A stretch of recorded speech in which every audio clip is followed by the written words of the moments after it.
Welcome. I'm Erik Fleming, host of A Moment with Erik Fleming, the podcast of our time.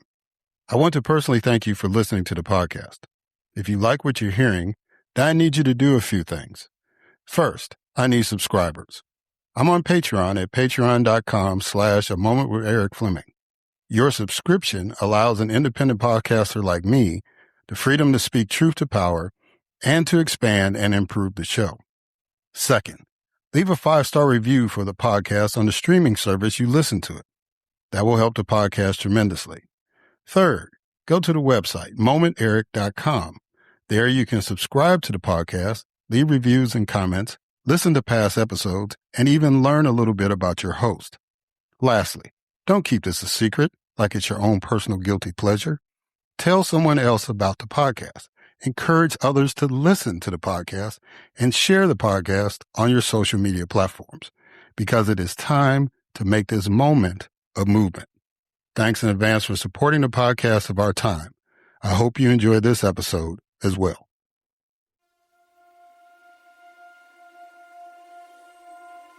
The following program is hosted by the NVG Podcast Network.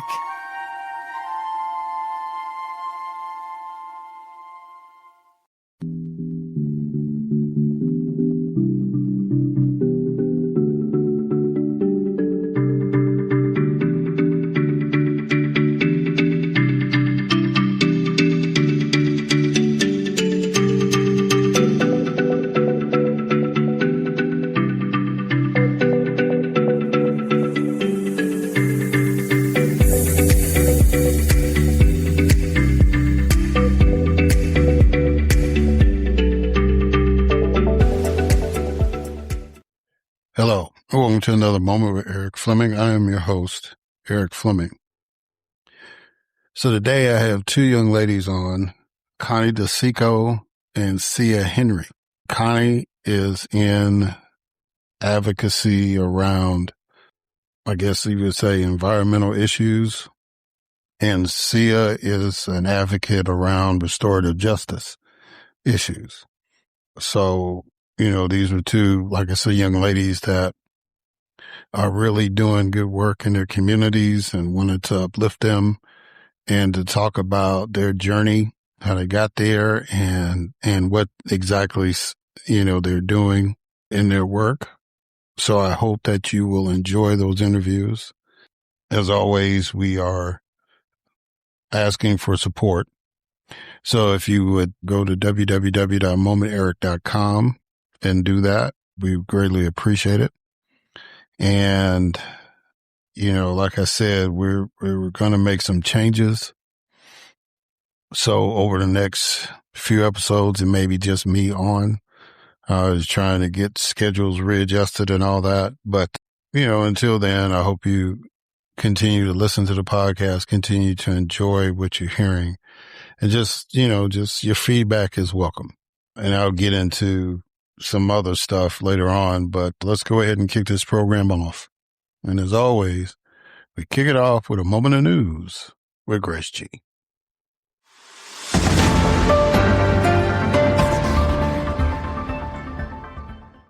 Thanks, Erik.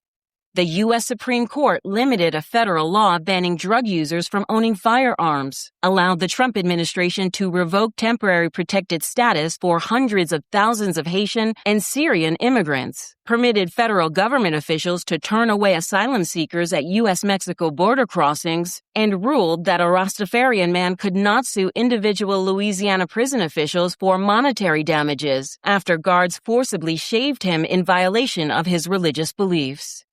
Congress passed a bipartisan housing bill aimed at boosting affordable housing supply, but President Trump refused to sign it. The U.S. Senate passed a House-authored War Powers Resolution directing President Trump to halt military action against Iran. British Prime Minister Keir Starmer announced he will step down following an internal Labour Party rebellion. 2 consecutive severe earthquakes struck near Caracas, Venezuela, with models projecting the death toll could eventually exceed 10,000. New York City Mayor Zohran Mamdani significantly consolidated his political power after 3 Democratic Socialist candidates he endorsed won major Democratic primary upsets. Kate Conley won the Democratic nomination to challenge Republican Representative Mike Lawler in New York's 17th Congressional District. State Delegate Adrian Boafo won a crowded Democratic primary to succeed retiring Representative Steny Hoyer in Maryland's 5th Congressional District. Maine Democrats nominated Matthew Dunlap to face Republican Paul LePage for an open, highly competitive congressional seat. A U.S. appeals court ruled that Ohio can enforce a law requiring social media companies to obtain parental consent for users under the age of 16. 12 people were hospitalized following a mass shooting perpetrated by occupants of an SUV on a Chicago street. And former Federal Reserve Chair Alan Greenspan died at the age of 100. I am Grace G., and this has been A Moment of News.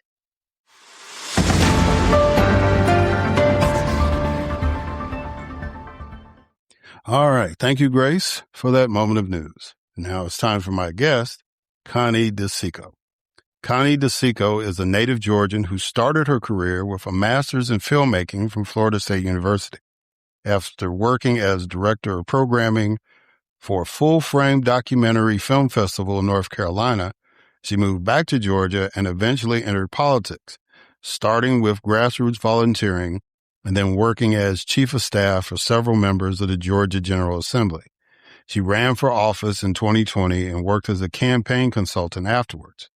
After 2 years with Georgia Conservation Voters as their political director, Connie now serves as the political campaign director for the Athena Coalition, where she now spends her days moving legislation, wrangling elected officials, and trying to make Georgia and America a little greener and a lot better. When she's not doing that, you'll find her baking something delicious, tending to her bees, or watching movies like it's her second job. Ladies and gentlemen, it is my distinct honor and privilege to have as a guest on this podcast, Connie Di Cicco.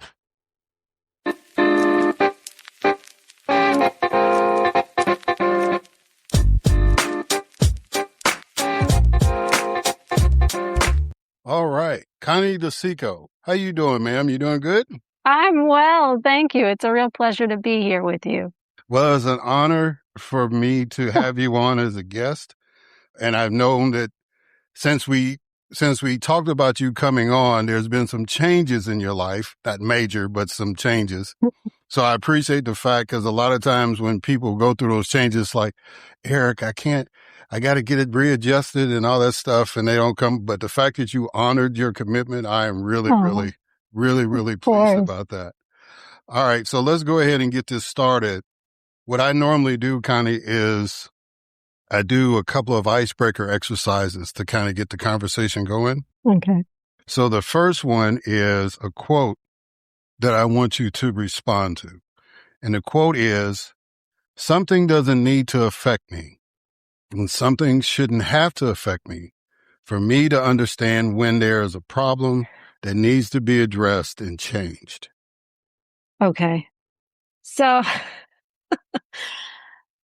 a lot of times you can feel, and at least I do, intuit when you are needed. And this has been a little bit of a learned response for me, listening more than speaking. But I do think that feeling and operating from that sense, intuiting how, and observing what's going on in the room and the environment with the people around you, and just taking your cues from that has served me very well in how I respond to other people. And that's within my career, but also within my personal life. And it's on an emotional level, but also an intellectual level. And sometimes that takes a minute to process and kind of work through what those moments mean. But that's how I respond to what that quote is to me. Yeah. So you know who said that, right? No, who said that? You did. I. You were telling a story about something that happened at the school that your child goes to, and the principal said, "Well, your child's not in trouble, or your child doesn't have the issue." But obviously, your child had said something about what was going on at the school, so you went up to the school and did it, and that was your response to the principal when he said that doesn't involve your son. So I just wanted to recharge your memory on that one. And most people are surprised when I do a quote that they actually said as opposed to somebody else. All right. So the next icebreaker is what I call 20 questions. So I need you to give me a number between 1 and 20. Well, 13. There you go. All right. Do you think there is such a thing as unbiased news or media, and why? No, I do not. This question of truth has come up. Wow, what irony this is. Oh, yeah, I don't think that you can truly be unbiased. I mean, that's really hard, and especially in the news, I think that reporters and journalists really strive for that, and that even in our own lives, we're looking for the most objective uh, uh, reporting we can, and we think we find it, and that's what we're sticking with, and but it's always question the source, and keep looking, and then what is it that you believe, and what are your experiences telling you, and what truths are you seeing in your experiences? Yeah, because it's very, I think, and I do think that's part of how we are moving through our lives, is seeking truth and finding out, like, and maybe a better word for that is answers, but objectivity is very difficult. There's so many filters that comes through, that that's I don't know if that's attainable. Okay. So how did a young girl from Roswell who grew up in the construction business and majored in filmmaking get deeply involved in politics? You've done some really good research. You know, I have really, from a young age, was very interested in filmmaking, and struggle with my own kids in their career seeking and what they're interested in, and try to keep them from narrowing their field of choice, and being too pigeonholed. But I do remember being their age and thinking, this is what I want to do. And it was documentary that I was drawn to, which was, people have an idea about that is presenting facts, and that it is a sort of truth seeking and objectivity. When I was growing up, it was Ken Burns, and Ken Burns was huge and had just kind of broken through. But it wasn't, even Ken Burns has a filter that everything comes through, and that is there's an agenda with what he is presenting. As much as I love Ken Burns and what he's done for documentary, my thought process and what I was trying to do with filmmaking was to go through a fiction filmmaking program. This was at a time when Law and Order was just coming into being and being very popular, and using cinema verite processes. Learn fiction filmmaking, go through that formulaic process, and then make documentary films using fiction filmmaking techniques. That was my whole sort of agenda and what I wanted to do.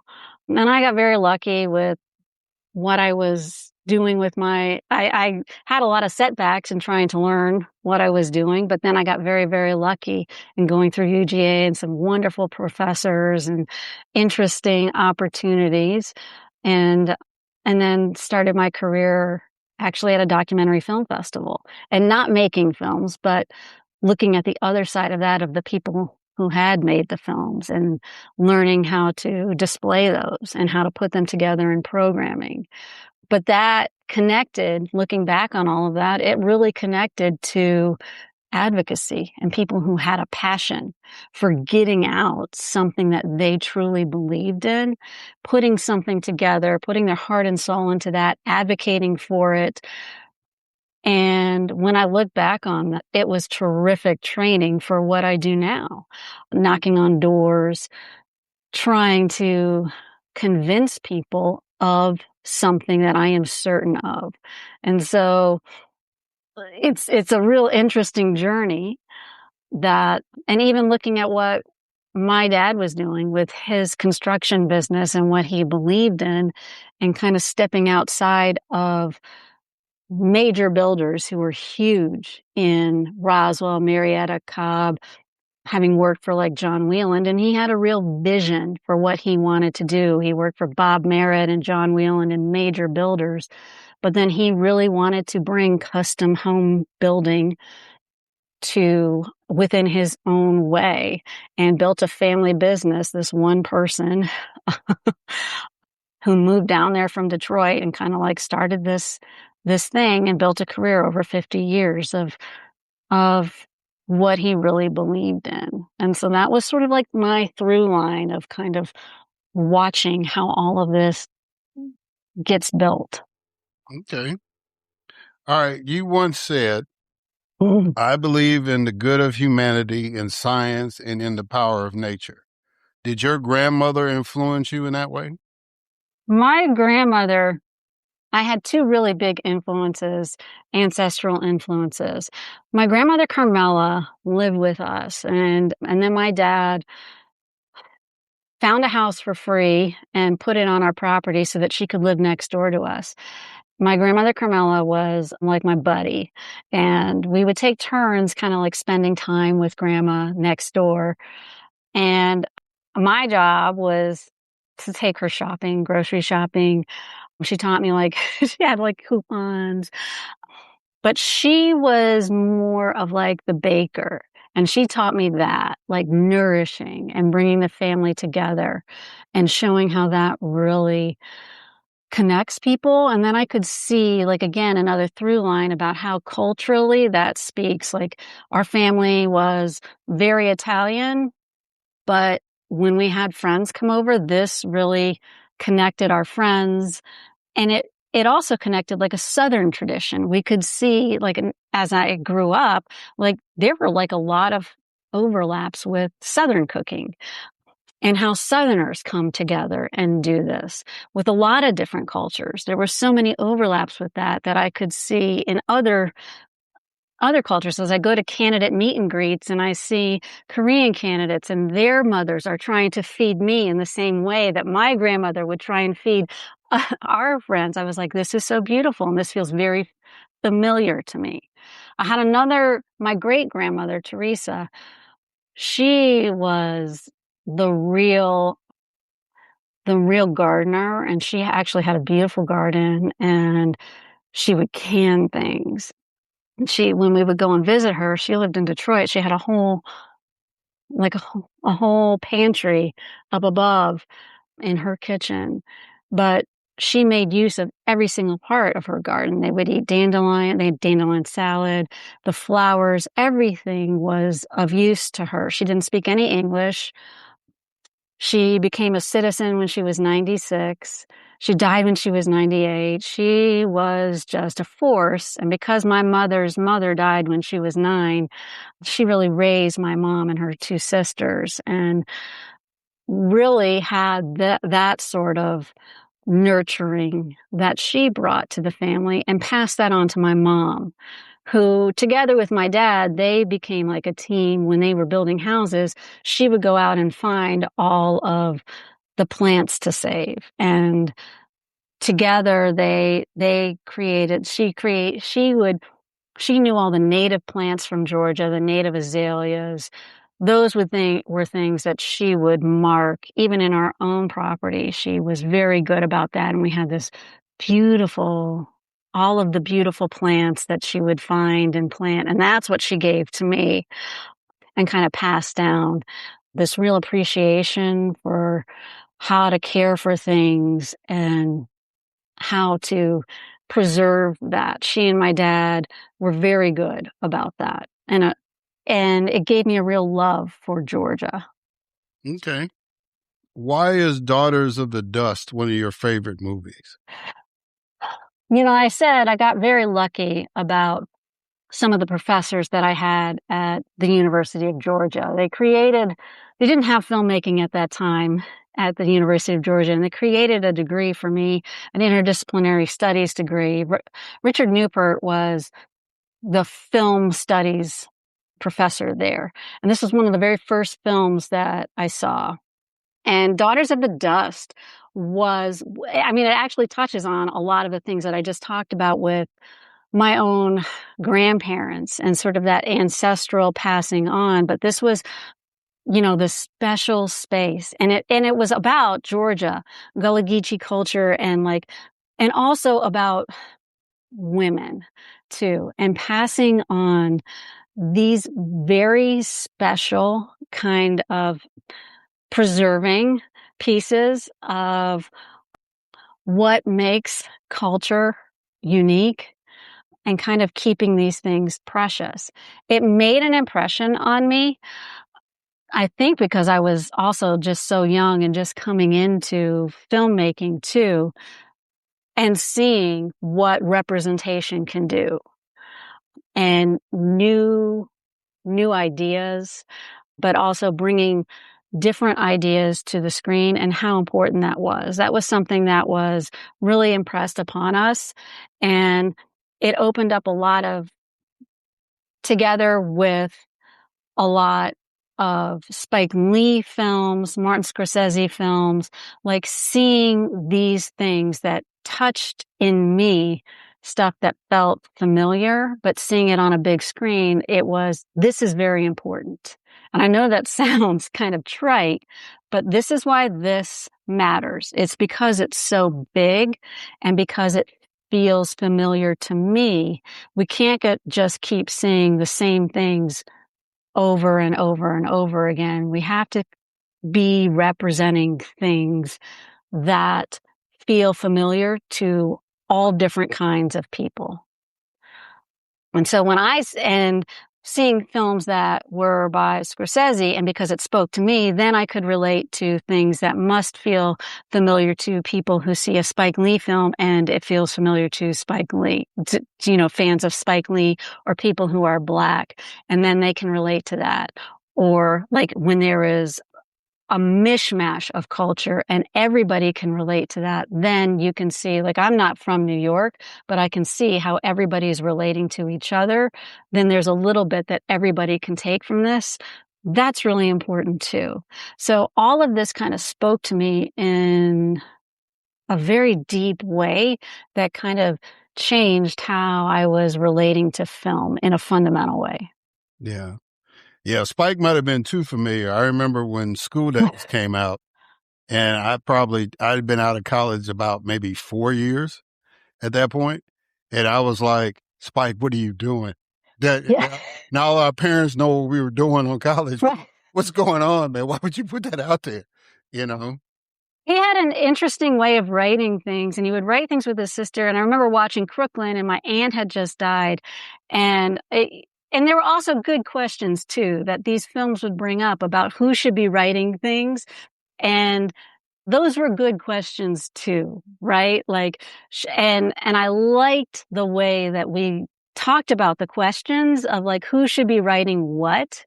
And that was good, too. Like we should be having this discourse about it, which bled into when I got the job with Full Frame Film Festival. It was fantastic because then everybody could discuss this. There wasn't necessarily a right or wrong answer, but we should at least be talking about big questions and then other questions that people were bringing up that maybe we hadn't thought about.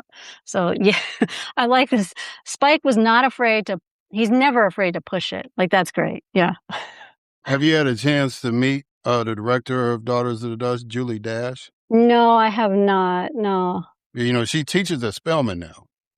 Oh, really? Yeah, I think I read that recently, and I was like, oh, that would be nice. Yeah. Yeah, I'm trying to meet her myself. So you came awfully close to winning your legislative race in 2020. Mm-hmm. Why have you decided to stay in the advocacy lane and not pursue political office again? It's a great question. And we did. We came super close. And I always say, losing was a great thing that happened to me because one, sometimes you have to, I, I don't want to say that it was a failure because there were so many wins within a loss. When you're running for office, though, it's a very public thing, and it's really hard to have to say, "Oh my gosh, I lost my race." But it did open up like a lot of doors for me in terms of advocacy and doing other things. And this is a great question that you're asking me because I've been reflecting on things like this recently.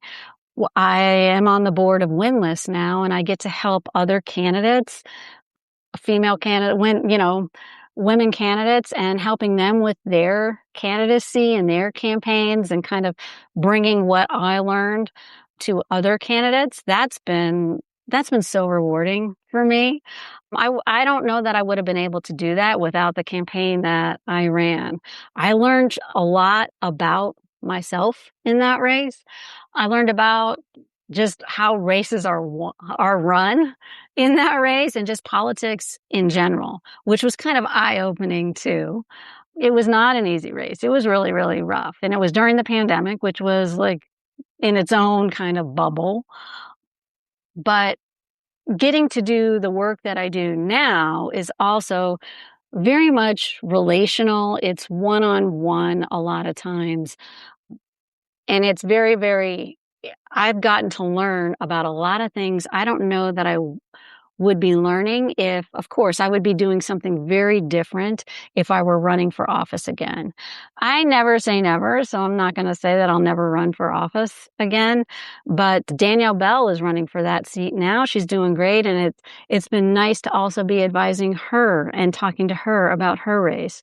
So things have changed, and I have truly loved the work that I've gotten to do since then. And so it's been very rewarding to be doing something else. And so we'll see what the future holds. Yeah. So campaigning in 2020, I don't know if you've ever seen this meme where the two dogs are talking to each other from a distance. And the dog's like, "Hey, what's your name? Tony, what's your name?" Tony and Frank. That was kind of like campaigning in 2020. It's like you're right there at the driveway and say, "Hey, I'm so-and-so, I'm running for this." It's like, "Hey, okay, just leave it at the mailbox." 2020 was kind of a tough year to be out there knocking on doors and campaigning and stuff. 2020 was, we came so close without being able to really knock doors. I think we might have knocked doors from a distance one time. I did a lot of phone calls, and everybody will tell you that it's won by door knocking. That's what you're seeing, even in races where there's a Democrat challenging another Democrat. That's how you're winning early in the primaries, is by knocking tons and tons of doors. That's not a secret. That's really how you do it, is just getting out there. And what we were finding was that district in particular had been overlooked for so long. Nobody's doors had been knocked. And they were so hungry for that kind of attention. We would have loved to have done that. And it was kind of a double-edged sword, right? You're damned if you do and damned if you don't, because it was the pandemic and nobody really knew what was going to happen. And you were getting the advice to not do that because it could really, really backfire. And of course, nobody wanted to spread anything. It was really difficult. And then we did raise a tremendous amount of money, especially for first-time candidate and especially during the pandemic when people were not working. So we did a lot of stuff, but having to do things outside of door knocking made it even harder and more expensive. So I think we would have done great. We would have done just so good had we been able to door knock, but more importantly, it would have meant a lot to the district and to those people to see a face and to see somebody for a change and to put the name with the face and have those conversations. Yeah. Yeah. And then the other point you brought up about, about your reflections about running, all it takes is that you win once. Yeah. I've lost more races than I've won, but I messed around and got elected to a legislative spot in Mississippi. And, and I got to be a Democratic nominee twice for U.S. Senate. So it's like, so in Mississippi, it's kind of like, well, Erik Fleming is this guy, you know what I'm saying? And then it's like James Carville. He only won 2 races out of all the races he's been a campaign manager for. He got a senator elected in Pennsylvania. He got a president of the United States elected. And he's a legend. Right. But he lost a lot more races than he won. So like you said, losing an election is really, really educational, because if you win right off the bat and you keep winning, you might get a little cocky. You might get a little overconfident. We had a guy in Illinois when I was growing up named Michael Bacallis, and that man never lost anything. If there was an office for picking up trash in Illinois, he would have won it, right? And then he turned around and ran for governor and got his brains beat out, and he just disappeared, right? So and then there's some people that just win all the time. We got a guy in Mississippi, Tate Reeves. He's never lost an election. He got elected treasurer, then he got elected lieutenant governor, and he got to be elected governor.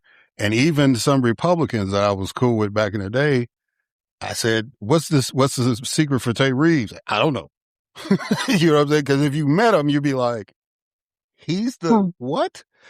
You know what I'm saying? He's like the nerd of the nerds, right? He's not even cool in the geek class, but he won everything he ran for. And so politics is real strange like that. Mm-hmm. And Mm-hmm. I'm usually one of those people that just believe that if that's what you want to do, keep pursuing it. But, I know life happens too. And you seem to be doing a good job being an advocate. So I don't want to take you away from that per se, but just, I'm glad that you're still contemplating. I think that's the word you use. Thank you. Yeah. I mean, for somebody like me it was hard for me to say yes to running. The minority leader at the time asked me to run, and you don't really say no to that. But the fear of failure was what was keeping me from saying yes. I did say yes because I did not want to fail, but that was the best thing to happen to me. That's what I say, and I am a risk taker. I'm a high achiever, but I am a risk taker, which is, I think those two things are tied. And so that's why I don't say we can say that I failed. That's fine. I accept that. But I'm also good now with saying, you know what? It's good to make mistakes. You should embrace mistakes. You should, even if you fail. And that is my attitude, is what's the worst that could happen? What's the worst? Okay, so I lost the race, right? And I don't mean to be glib about that, but you need to learn from things. And you can't, some people can win. You gave an example of some people who can win all the time. That's great. Good for them. But I felt like the learning experience of that really served me well. Clearly, I am still here. The world keeps turning, and if I can make something of that, that's the best thing. I can look my kids in the eye, and I keep moving forward, and I do feel like there's more for me after this. So that's what I keep and that's what I tell other candidates is, hey, listen, if you don't win this, that's okay. Because you know what? Guess what? In 2 years, there's another damn race after this. So you'll be good. Yeah. All right. So a little bit, what is the Athena Coalition? Athena Coalition actually grew out of challenging Amazon originally, and sort of the stranglehold that Amazon has over, and it's grown since then, but in its originations, how Amazon was treating workers, the stranglehold it had over the marketplace. And as Amazon has continued to grow and it has become more of big tech and a monopoly with other big tech companies, Amazon Coalition has kind of extended its reach into data centers. And that's where my role comes in. into challenging the data centers now and big tech and the displacement of self-determination within our communities and allowing our communities to determine how they are going to decide their futures and kind of trying to return the power structure back to from elected officials and really big tech saying what direction we're going to go with our resources, the marketplace, and the future of our communities.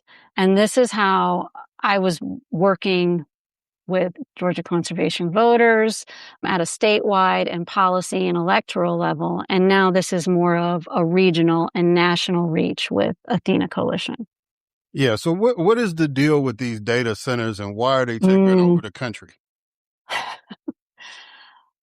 Well, the data centers are focusing, first it started in Virginia and their reach has kind of grown and it's an AI and security focus, but they have kind of lasered in on states that have resources like water and plentiful energy, cheap, plentiful energy, and tax incentives, as well as fiber optics, like the internet. So they're coming to places where they can get this in abundance and for cheap. So Georgia is one of those states where they're coming so that they can continue to monopolize that space and kind of, my read is convince people that this is a necessity.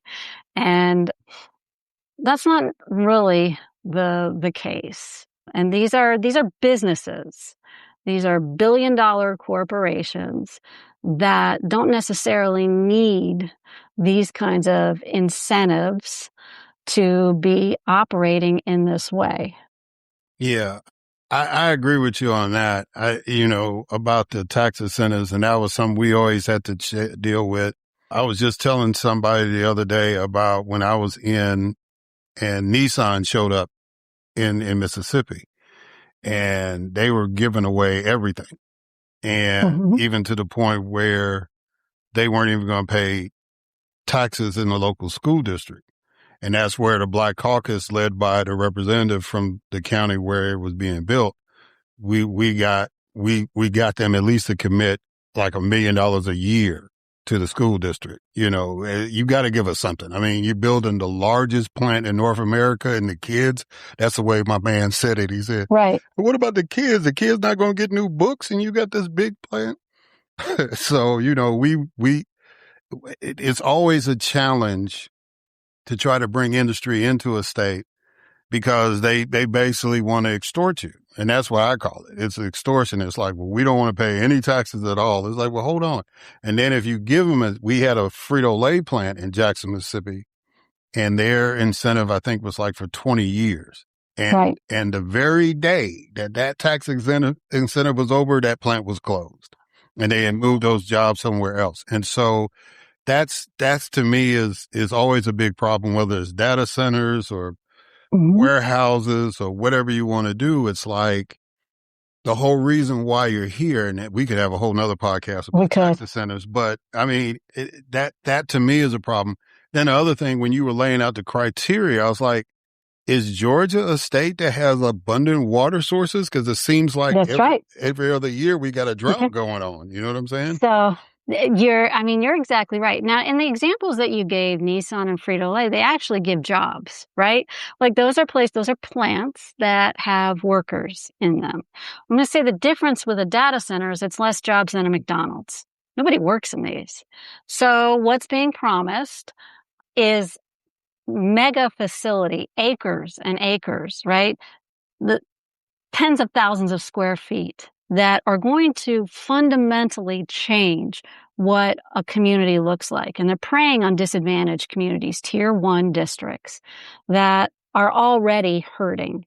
So they're going to come in and make promises to a community that needs something. You're exactly right that Georgia and that's the irony here. Georgia is not water rich. And if you've lived here for any amount of time, yes, we do have droughts, but we have also fought for our water. They're famously called the water wars. And so those two determining factors there we do not have a lot of water here. Typically, data centers tap into municipal sources. They tap into, and they're using aquifers too. And so this is going to be, without like a lot of coordinated oversight, we are going to be in a situation. The other resource that is typically quoted is land, plentiful land. And so as they're moving out from the metro and the typical counties where they have been placed, they're going into rural areas and buying up a lot of land. At this point, it's now becoming speculative because just like if you remember, like right before the housing boom, that was also becoming speculative. We have lived through a lot of these scenarios and they were not great. And so the lessons that need to be learned from those previous scenarios are not really it's like we've erased the history and are not going back to those books and saying, but wait a minute, we did this already. Don't you remember all those pipes sticking up from all those neighborhoods in 2008 that went bust? That took a really long time to come back from, and a lot of people lost their businesses, their homes, their neighborhoods. Like, that was not great. This is going to happen again. So Georgia did a lot. Ted Turner, the Olympics, all of that really put us in this position because that's what built up this great fiber optic network to bring the data centers here today. That's part and parcel of what makes us attractive to the data centers today. It does need to be something that our representatives are speaking up against and listening to the locals, because that's what's happening now is in these counties, people are actually showing up to county commission meetings, which doesn't typically happen. But now they're showing up in force and saying, we don't want this. Because to your point, like the schools are suffering. We do not have hospitals in rural areas. Half of our counties don't have OBGYNs. We've had a lot of rural hospitals close over the past 10 years. We don't have the other resources that have been neglected. And for data centers to be coming in and getting incentives on top of this, and just the sort of the frosting to all of this, they are businesses. They are subscriber services. We order things from Amazon. We're basically lining their pockets so that they could get these subsidies. And it's insult to injury. So we're relying on electeds to start putting the hammer down and setting up some guidelines and saying, unless you do this, you cannot come. Because these, again, are mega facilities that pound out pollution. They pound out noise. These communities have to listen to this 24/7. Once it's there, it's there. Those property values sink. And so, again, that self-determination factor, those communities need a voice in those decisions that are being made. Yeah. I kept, when you said that last line, I kept thinking, I was thinking about the color purple and Seeley. It's like, until you do right by me, right? Yeah. I think that's kind of a mindset that legislators should take on these issues. All right. So I got a couple more questions. Okay. You once said representation is a two-way street. Many people think they've done their civic duty by checking the box and voting, but really that's the beginning of the process. There's a through line, which is following those people who have been elected into office and engaging with them on key legislation, on laws you think need to be written, on what you want them to be doing for you. Voting is the start of the process. That building, the state capitol, that's our building. We all belong there. We all have a voice there. So my question to you is, what more can be done to get all Georgians engaged in politics? Well, I think that this goes back to sort of those beginnings in filmmaking, because I think people seeing people who look like them in the people's house would really help for people to be more welcome there. I think people are surprised 9 times out of 10. What I've heard is, I can go there. Yeah, this is for all of us. It's actually where we all belong, but it's such an intimidating place. It doesn't feel like it. And that's because it really wasn't, I hate to say this, it really wasn't built for all of us. But that does need to change, because truly it is for all of us. And part of being on the board of Win-List and part of working in elections is electing people of, a lot of times in campaigns when I'm working with people, they're saying, well, yeah, I'm just a mother of 4. And that's awesome. That is terrific, because I don't know a better project manager than a mother of 4. You're going to be great. I listen to a lot of people, and they're talking about their work in all kinds of different things. And I'm like, you're going to be terrific. Like that. We haven't had somebody elected in that field. Like the amount of legislation that's passing through these committees covers all kinds of things. And it cannot just be people who are retired, lawyers, or the typical people who have been elected over and over and over. There has to be a variety of voices down at the Capitol to represent everybody. If you've been unable to pay your bills at some point, you should probably get elected so that people can understand what that feels like. Like there needs to be a lot of different voices down there so that they can understand what ratepayer protections should really look like. And that's my true belief. I think once we start getting a little bit of the entire state represented, it's going to make a very big difference. And people will really start saying, that guy, because that's just like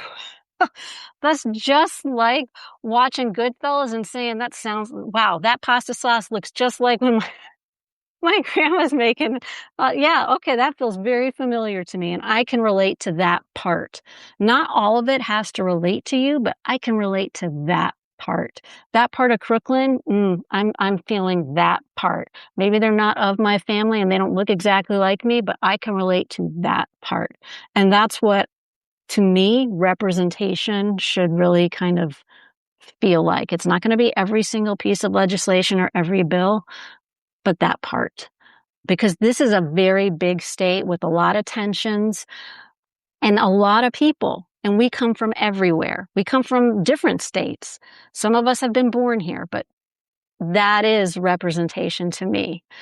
And I think people need to know the other side of that is that you belong here. Whether you want to be sitting at a committee or whether you just want to come and visit, you belong here. Yeah. It's just so many, when just talking about that, I just remember, like when I remember we were trying to kill an amendment about making hunting a constitutional right in the state of Mississippi. And I don't hunt, but it was like, so I leaned into all my, colleagues that did hunt. I even borrowed one of my colleagues' hunting license to speak against the bill, right? And to demonstrate some things. So it's important to have people we were dealing with some in the funeral business. I had some knowledge, but not, the whole process. So it's like, hey man, you own a funeral home. What does this look like? Right. How's this going back? So it helps not only the constituents, but it helps the actual legislators to have a diverse group of people where you can lean on other folks' expertise and personal experiences and stuff. So I think that is good to continue to diversify, not just because when people say diversify, it's like, oh, we got to have more women, more Black folks, all this kind of stuff. No, you need people that are just as ordinary as possible, but they have a certain skill set. You know what I'm saying? If we're talking about building, You might need a few construction workers, construction company owners in the legislature to have a resource that you can tap into before you make this vote that's going to impact the state one way or the other, right? So, I agree. I agree with that. All right, let's close it out with this challenge. Oh, good. Finish this sentence. I have hope because. Oh, so many things. I have hope because at least once a day, there is someone that I meet to come across who is the reason for that day. I mean, who has a story that makes me reflect and gives me insight and actually makes me smile and say, that was it. That was the connection. And that does give me hope, because I think that it is those connections. We may never see each other again, but the connection with somebody, even if we're only a moment, is what is sustaining to me and giving me hope. Yeah. Yeah. All right, Connie Di Cicco, if people want to get in touch with you, if people want to find out more about the Athena Coalition and the work they're doing, how can they do that? You can reach me at Connie at athenaforall.org. Okay. All right. Well, Connie, thank you so much for taking the time to do this. This has been a real enjoyable conversation. And, I'm not really the smartest person in the room, but I do have a propensity to find people who are really interesting and are really doing some good work. And I'm really glad that you accepted my invitation to come on. And part of my rule is that once you've been on, you have an open invitation to come back. You don't even have to wait for me to tell you. Just say, Erik, I need a platform, and we'll do. We'll make sure that you get on. But again, I just want to thank you for coming on the podcast. I cannot thank you enough. This has been such a delight for me. You are wonderful. Thank you so much. This was just terrific. All right, guys, and we're going to catch y'all on the other side.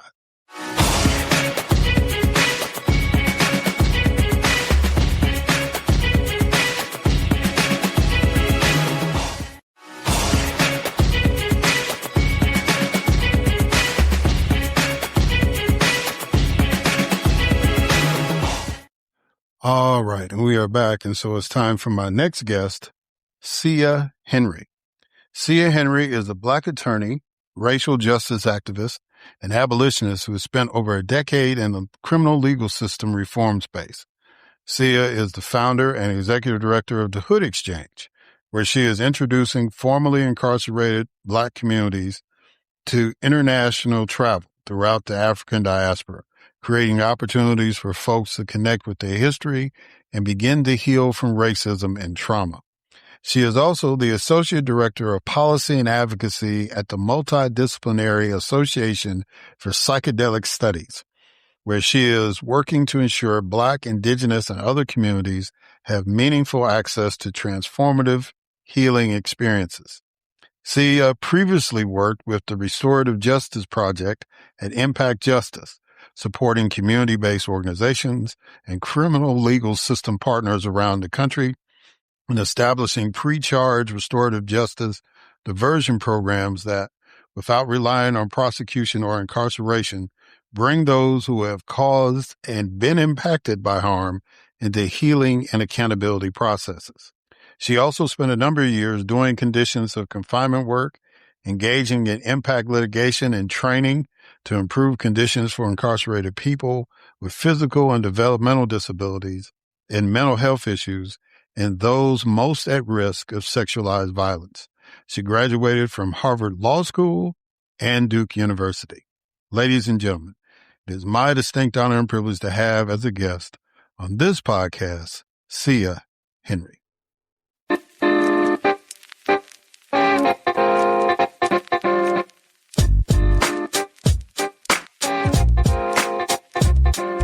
All right. Sia Henry, how you doing? I'm great. How are you? I'm doing fine, sister, doing fine. I'm really, really honored to have you to come on. There was something that you were doing that caught my attention, and I found out you were doing some other stuff. So I said, "Oh, this is going to be a good interview." So I usually start my interviews off with a couple of ice-breaking exercises. So the first icebreaker is a quote that I want you to respond to. And the quote Okay. and the quote is, "If you know where you came from, there are absolutely no limitations to where you can go." Yeah. So that I believe is James Baldwin.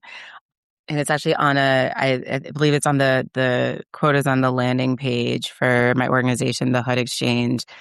And the idea being that, oftentimes so many of us are very limited in what we believe is possible for ourselves, for our communities. And I think that part of the reason for that is because so many of us don't fully understand where we come from, who we come from, the wisdom, the resiliency, the greatness that we come from. And so that's really important to us, like that whole concept of Sankofa, right? The idea that you have to look backwards in order to be able to move forward. Yeah, that's cool. So the next icebreaking exercise is what I call 20 questions. So I need you to give me a number between 1 and 20. 7. Okay. What do you consider the best way to stay informed about politics, current events, health, etc.? Ooh, this is a tricky one because I'm not good at this. Definitely not social media, most likely. I haven't been on social media in 13 years. I would say, the reality of it is that you're not going to be able to stay on top of every subject. And so I think that, so at least I'll just speak for myself. What I do is I have an iPhone. iPhones have that built-in news app.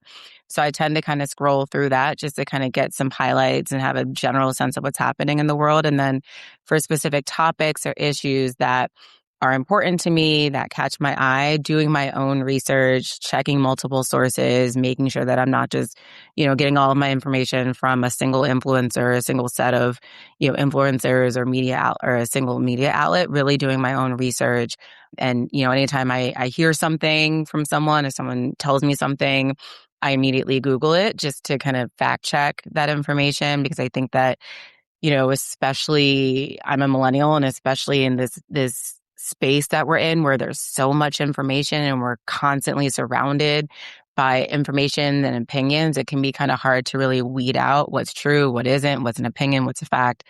So that's what I do. Tell the listeners about your journey to become an attorney, racial justice activist, and abolitionist. Sure. So I have always been really interested in why people do things. And I think that comes from a really deep sense of curiosity without judgment. And so, in high school, for instance, I wrote a paper on serial killers because I was really interested in why certain people would engage in that level of harm and depravity. And so I went to college kind of debating between being a lawyer and a psychologist. And then I believe it was a sociology class where I had a professor assign us a few chapters from Michelle Alexander's The New Jim Crow. It's an amazing book. Everyone should read it. And really started to get a better understanding of the war on drugs and the reality that the war on drugs was not about drugs at all. It was really about criminalizing Blackness and anti-warness, but obviously you can't just legally do that. And so it was kind of a roundabout way of being able to criminalize especially Black and brown folks, and how and so I began to learn how the U.S., prison system really was born out of slavery. It was essentially our country's response to our supposed abolition of slavery. And at the same time, me being young, I had also befriended a number of people who were selling drugs throughout the state of North Carolina. I went to Duke University, and in doing that, I'm hanging out with these people and seeing this really interesting discrepancy between how society talks about people who sell drugs, especially Black men who sell drugs, and seeing that this discrepancy between that and the humanity that I was seeing in them. And made me very interested in the war on drugs and ending the war on drugs. So I went straight through from undergrad to law school. I went to Harvard Law School.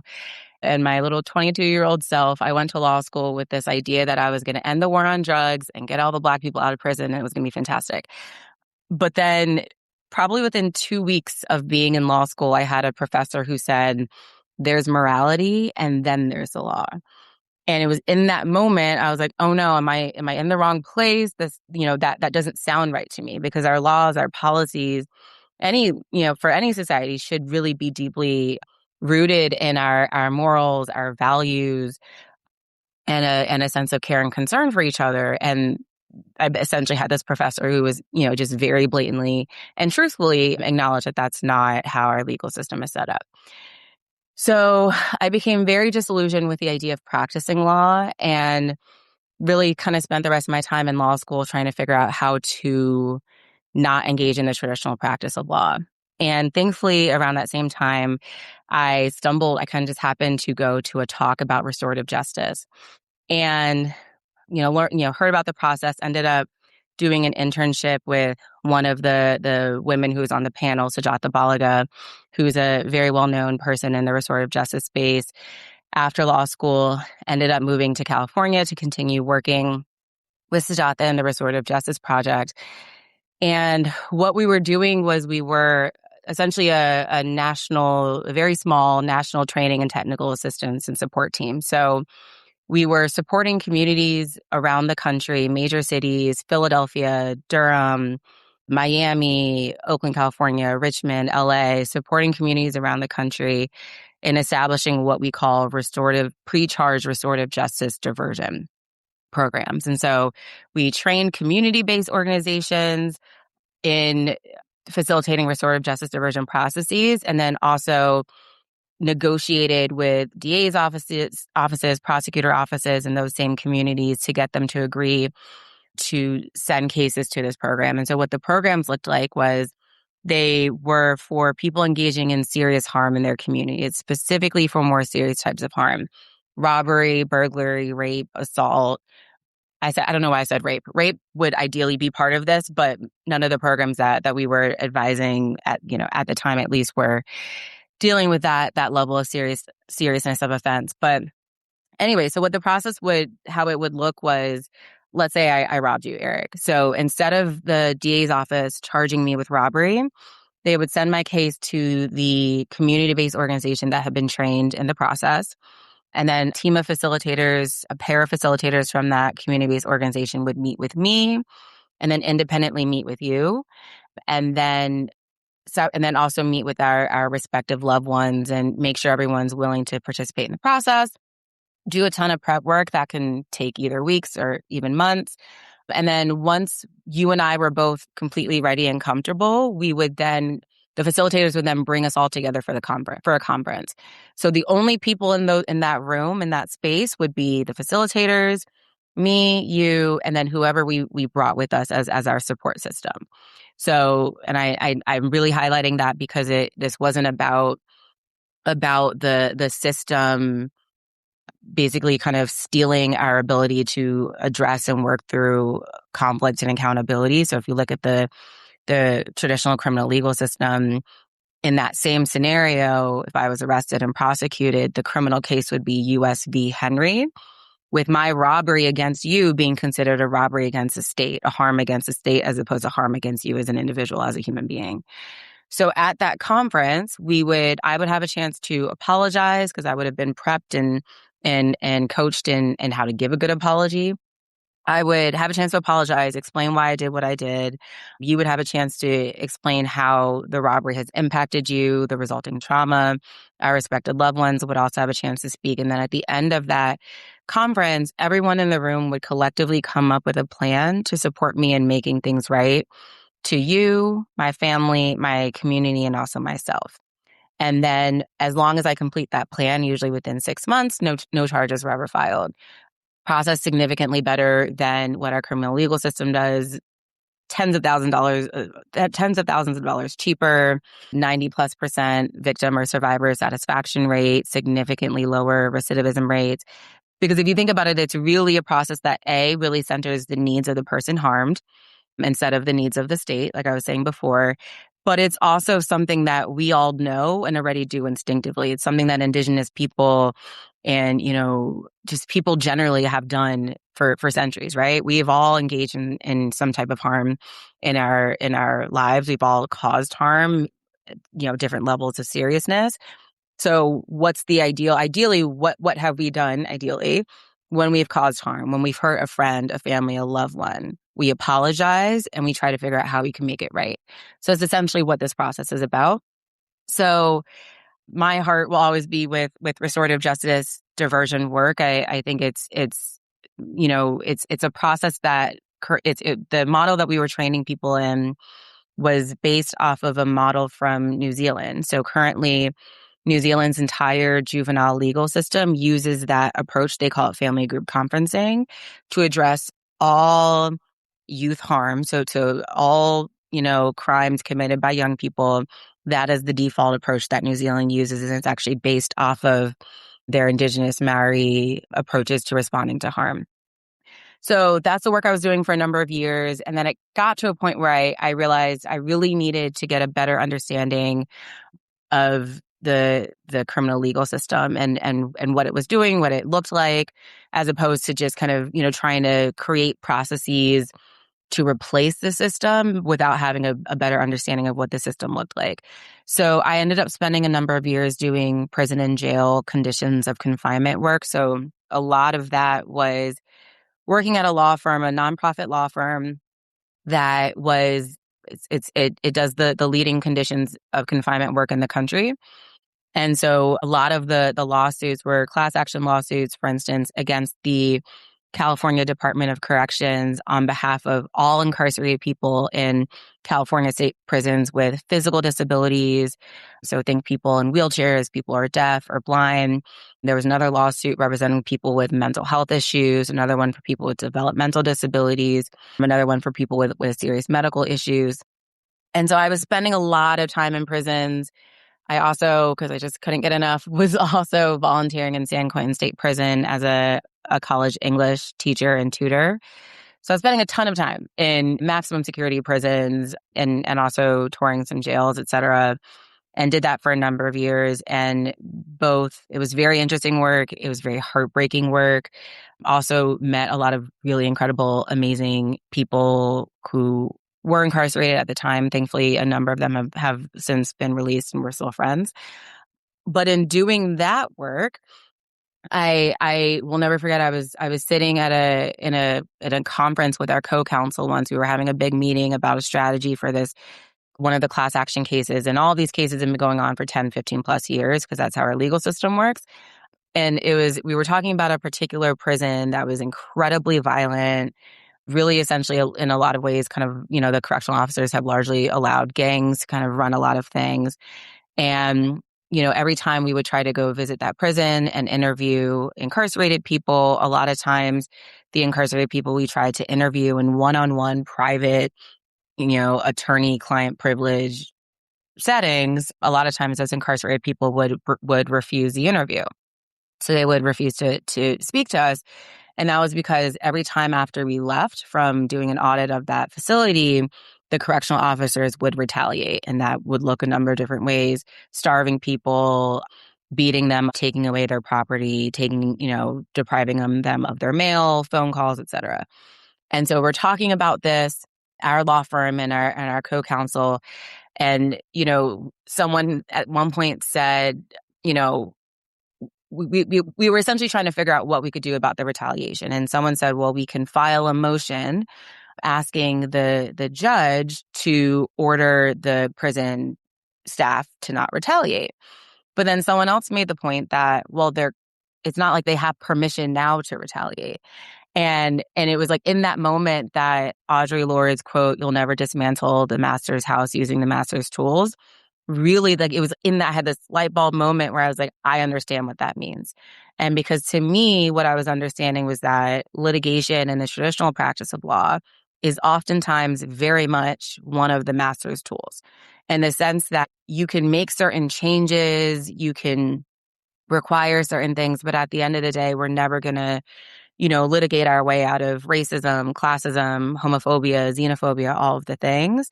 That takes community building, relationship building, trust building, changing hearts and minds and not just changing policy.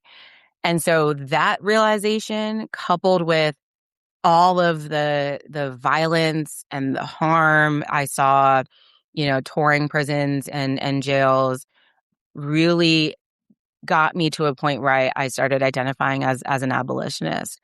And what that really meant to me was, and I think a lot of times people hear, oh, abolition, you just want to let everyone out of prison tomorrow and just let everyone run amok.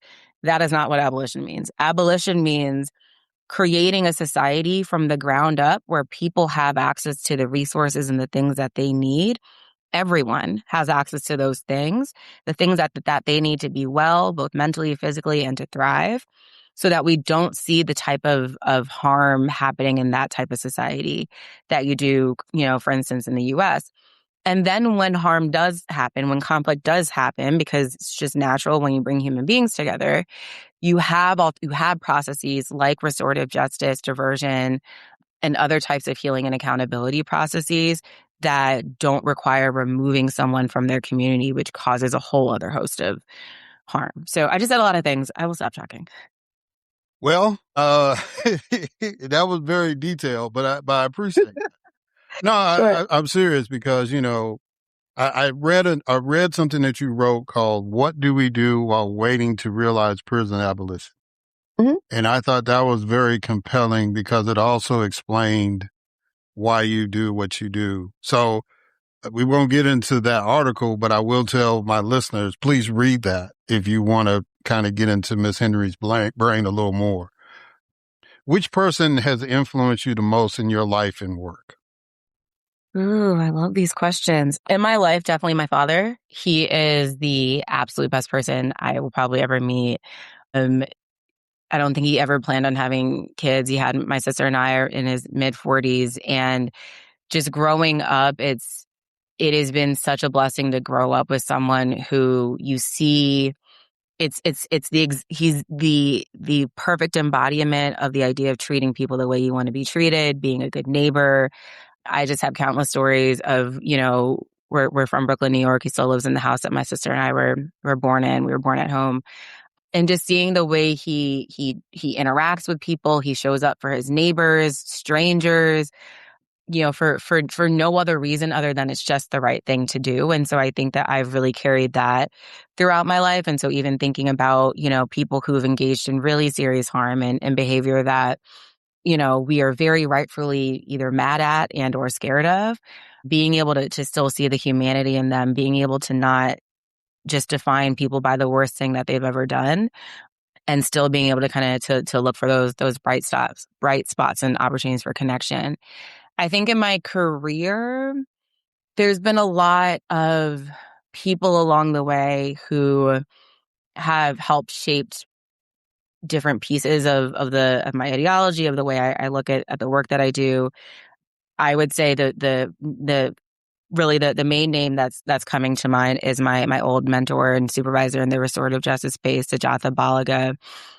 She is I believe first generation daughter of immigrant parents. They migrated from India, and she was living, I think, in some rural town in Pennsylvania, I believe, but don't quote me on that.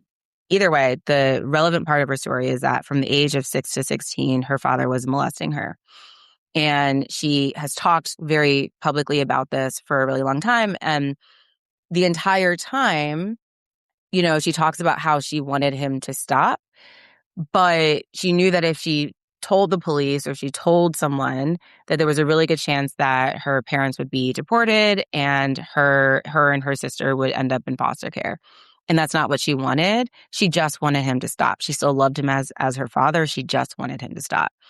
And I think that her story and her story kind of goes on from there, with her, wanting to go to law school, to originally to be a prosecutor, to prosecute other people who've engaged in child sexual abuse, and then going on a journey and ending up having a private conversation with the Dalai Lama, where he asked, have you been angry for long enough?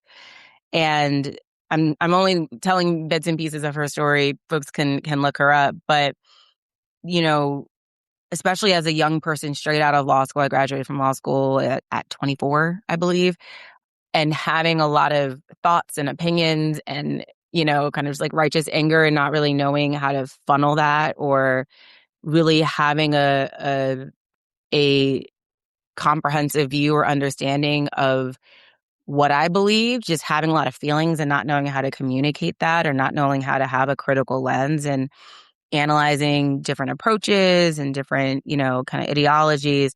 Sajatha really helped shape that in me as a young person fresh out of law school. Okay. A child who isn't embraced by its village will burn it down to feel its warmth.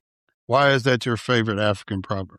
I love this proverb. I've quoted it now in 2 things that I've published. Because it's so true. So, and kind of going back to what I was saying before about, so I heard someone say once that the U.S. is the most individualistic society. And I truly believe that because there's this kind of underlying assumption that if you are successful in this country, it's solely because of your hard work and ethic and merit. And if you are unsuccessful, if you're living in poverty, et cetera, it is also solely because of your own fault. And really ignoring the interconnectedness of humans, of all of us, of, with other living beings and the land, et cetera. And so I love that quote because one thing that has really concerned me that I've been seeing over the last several years is this idea of cancel culture where, oftentimes a celebrity, but just someone, even just in smaller communities, someone engages in some type of harmful behavior. Let's say, look at, for instance, R. Kelly or Diddy, right? Someone engages in some type of harmful behavior and the knee-jerk reaction in this society is to cancel them, to cut them off. We don't listen to that music anymore. We don't talk about this person. And I understand that knee-jerk reaction. But if you go back to the early, to the oftentimes, but again, kind of going back to what I was saying at the beginning of this, is that my first question whenever I hear about someone engaging in some type of heinous behavior is always why? How did we get here? How did this happen? And 99.9% of the time, that person has some type of traumatic story in their past, especially in their childhood. A majority of the time, if not all the time, when people are engaging in harm is because they're acting out of their own trauma. And so, if I told you that there was a child across the street, a 10-year-old child across the street that was being abused, I think we would all agree that that child needs and deserves help. Oftentimes, though, that child does not get the help and that they need and deserve. So that child grows up, they become 18, and now all of a sudden they've crossed over this magical line where they're considered an adult and they're considered wholly and entirely responsible for their behavior, even though they haven't been given or equipped with any of the resources or support that they need to work through their traumatic experiences, to figure out how to heal and move forward and be a kind, loving adult out in the world. So then when they start engaging in that harmful behavior, now all of a sudden we react with calling for punishment and seeking revenge. And it creates this really cyclical cycle that this country has just been stuck in for centuries. And so that is really, that's my favorite African proverb because it really kind of brings home the point that if you surround people with the community and relationship and the resources that they need, they're not going to engage in the type of behavior that we don't want to see later on down the road. Yeah. All right. So with the time remaining, I want to get into the work that you're doing.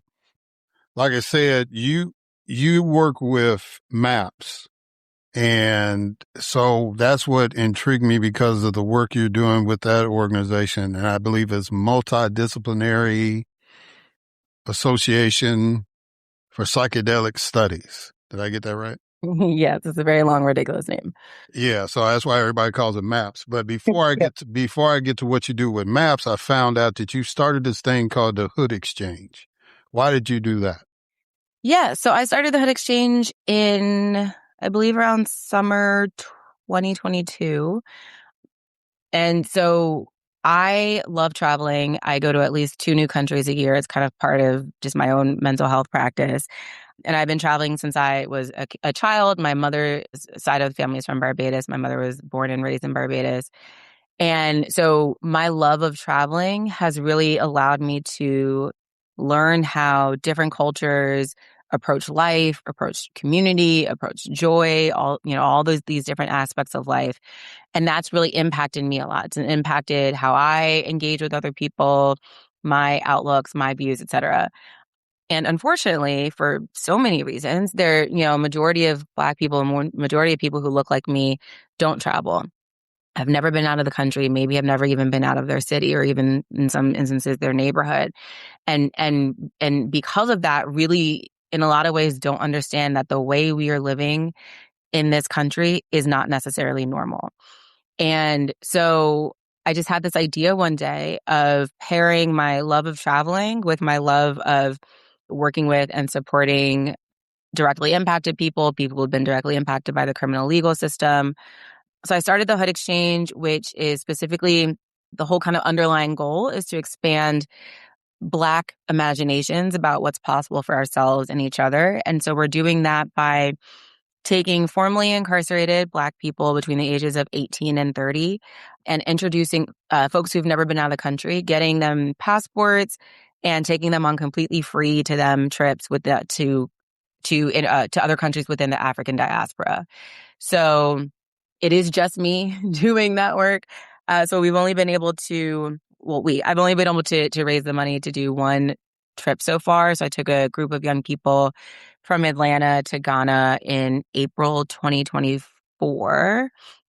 It was by far the absolute most incredible, most beautiful thing I've ever done, thing I've ever been a part of.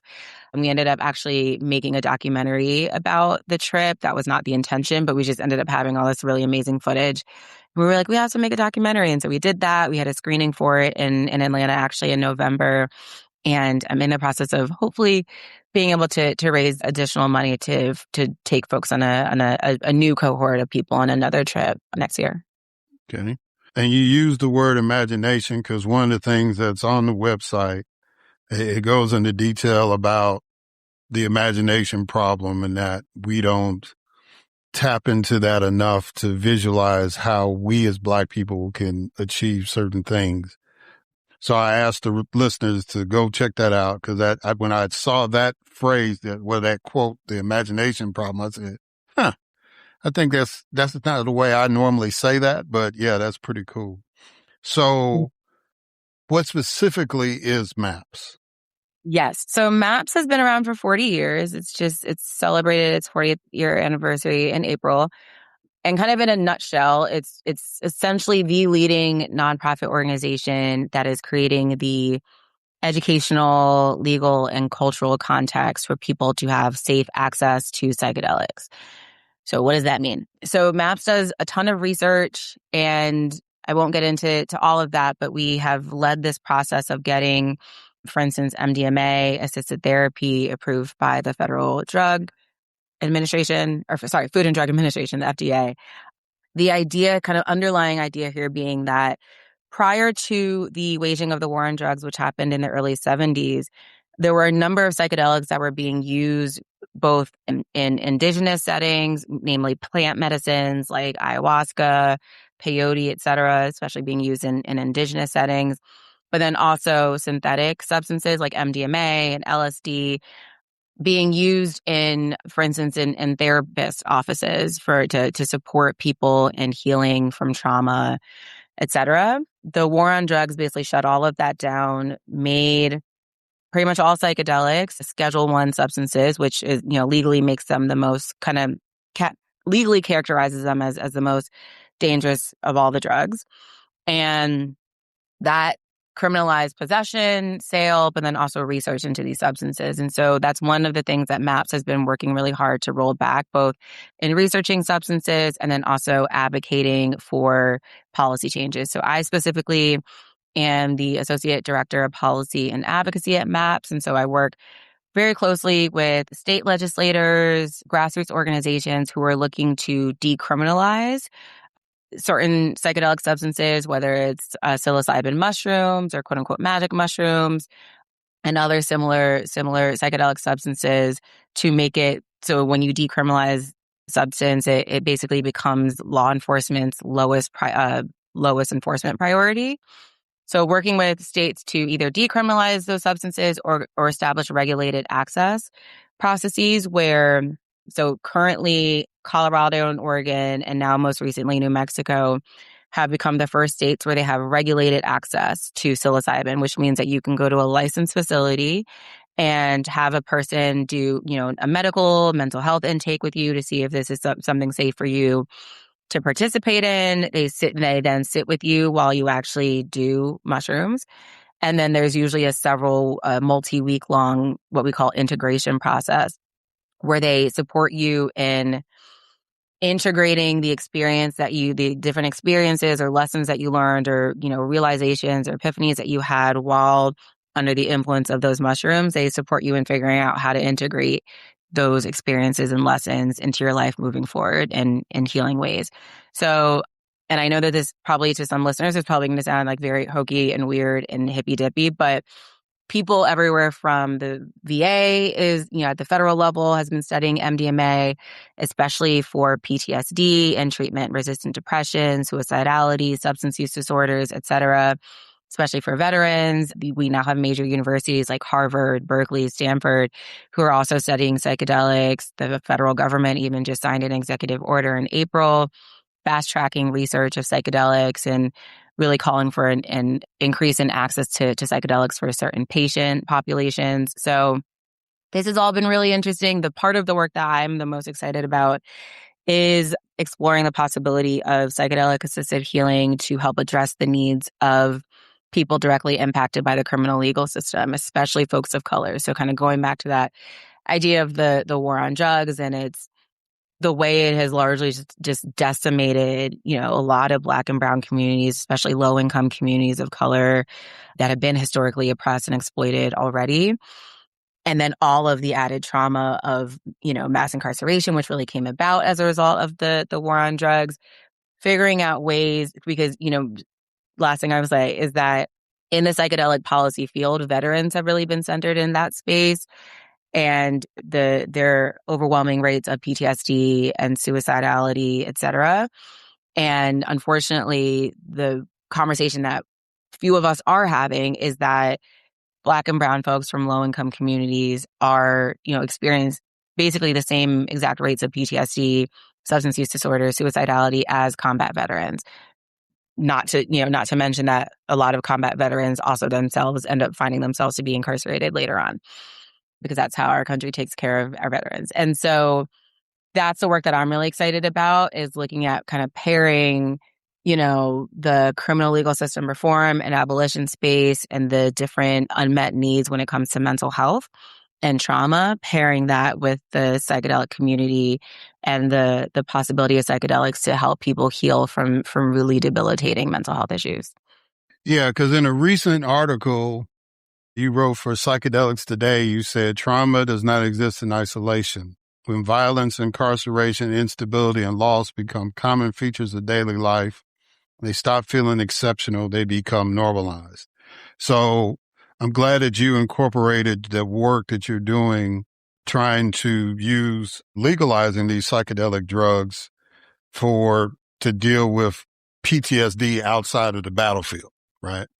Mm-hmm. But I did want to talk to you because there's this whole thing about ibogaine. Am I saying that right? Ibogaine, ibogaine? Yeah, ibogaine, yeah. Yeah, and it's like, so what is the big deal with it, and why has this particular drug gotten this attention? Yeah, so it's really interesting how we got here. Before joining MAPS almost 4 years ago, I had never heard of ibogaine. Most people I know have never heard of ibogaine.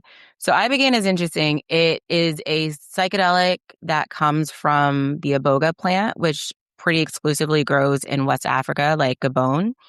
And so in Gabon, the Witi tribes, like their traditional tribal communities, use iboga for their spiritual, cultural practices and ceremonies, etc. recently in coming years, it is gained popularity in the States because it's found to be incredibly effective at curing opioid addiction. And so we know that, when Black folks are dealing with an addiction, it's criminalized. When white folks are dealing with an addiction, it's considered a public health issue, public health crisis, and people are scrambling for solutions. So what Ibogaine does, I'm personally not completely, familiar with all the details, but it essentially resets your physiological composition, resets kind of like your brain receptors. That might not be the right word. It essentially returns you to a pre-addiction state and then opens up a multi-week period where you can then replace that addiction with healthy habits. I will say that it is not the safest of psychedelics. Psilocybin mushrooms tend to have the lowest risk profile. But because of its ability to cure opioid addiction, states like Texas have dedicated or are looking to match $50 million in researching Ibogaine, similar to that executive order I mentioned that the federal government that Trump just signed is dedicating a minimum $50 million towards researching Ibogaine. So that's been very interestingly, like these psychedelic all of a sudden that has really kind of risen to a spotlight that I had not predicted. All right. So I got a couple more questions in the space that we got. Sure. You have been privileged to travel to at least 46 countries in your life. What motivates you to come back home and continue to do this work, especially in this political climate? Yeah, that's a tough question. It's hard. It's definitely hard. Honestly, I think it's my love of Black people. That's the reason why I do everything. It's the reason why I live in Atlanta. I just really love Black people around the world, but especially Black Americans, and just the years that I have spent in our prisons, in our jails, doing diversion work, working alongside and fighting for formerly incarcerated Black folks. That is really what keeps me motivated, what keeps me going. You use the word privilege, and I absolutely agree, and I don't take that lightly. I feel like oftentimes Black people who have a certain level of privilege to leave, to do something else, to, do anything else really, a lot of times we do, and I don't blame the Black folks who do. That being said, from a very early age, I think have always been very bothered by injustice and how certain people are treated as less than or made to feel as if they don't matter. And I think that over the years, decades, whatever it's been, I think I'm just at a point where I know too much. And we really, especially at this point, can't afford losing one more person from this fight. And so while I recognize that I have the privilege to move tomorrow, I could move to Barbados, I fantasize about it all the time. I also feel like in that privilege, I have an obligation to other people who look like me to not just leave folks behind. Yeah. Well, if you need somebody, I know a lady. I know a lady that can hook it up. She's been on the show twice. Oh, I love that. Finish this sentence. I have hope because. Yikes. I have hope because of people like my father. People who, my dad is 82 years old, and my entire life I have seen him not let this world turn him into an angry shell of himself. I've seen him consistently show up for not just the people he loves and cares about, but people he literally does not know, random people on the street. And, sometimes it really is, those aren't little things, but it is, the people close to you who keep you going and fill you back up. That's what keeps me going. That's my answer. Okay. All right. So you mentioned that you need some money for this hood exchange, right? So how can people reach out to you to raise money for the hood exchange? How can people reach out to you about information that MAPS is doing, or just want to pick your brain? How can they do it? Yeah, thank you for asking. So folks can visit hoodexchange.org, which is HOODEXCHANGE.org. You can also email me at Sia, SIA, at hoodexchange.org to talk about Hood Exchange related things. And then if you're interested in MAPS related things, you can shoot me an email at sia@maps.org or just go to maps.org. I believe that's at our website. MAPS every other year hosts the world's largest psychedelic conference. In 2023, it was about 12,000 people. Last year, it was about 8,000. We're hosting the same conference in May 2027 in Denver. It's been in Denver the last couple of times. And so if folks are interested in that, you can also check out the Psychedelic Science 2027 website, or like I said, you can also just shoot me an email and I'm happy to share more information. Well, I would put even money if in Calshi or wherever those predictive things is, it'll probably be in Denver for a while. Probably. I would love to be in Atlanta, but that's just it. Yeah. All right. Well, Sia Henry, look, thank you so much for doing this. I appreciate the work that you're doing. I wish you much success, especially with the Hood Exchange. I really think that is a noble effort to expose formerly incarcerated people and young people to travel outside of that comfort zone. You'll be surprised how many people here in Atlanta have never even left this city, and we have the busiest airport in the world. So I just commend you for all that. So thank you again for coming on the podcast. Thank you for having me. I really appreciate it. All right, guys. And we're going to catch you on the other side.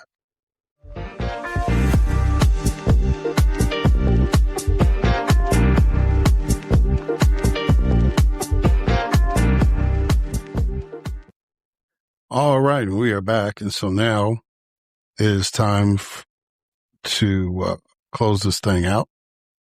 I want to thank Connie Di Cicco and Sia Henry for coming on the podcast. I hope that you learned a lot about those young ladies, and the work they're doing. I really admire Connie for, as they say, sticking your toe in the water and running for office and staying engaged in the process and helping make sure that not only do we know stuff about these data centers that's popping up everywhere, but just to keep people informed about issues.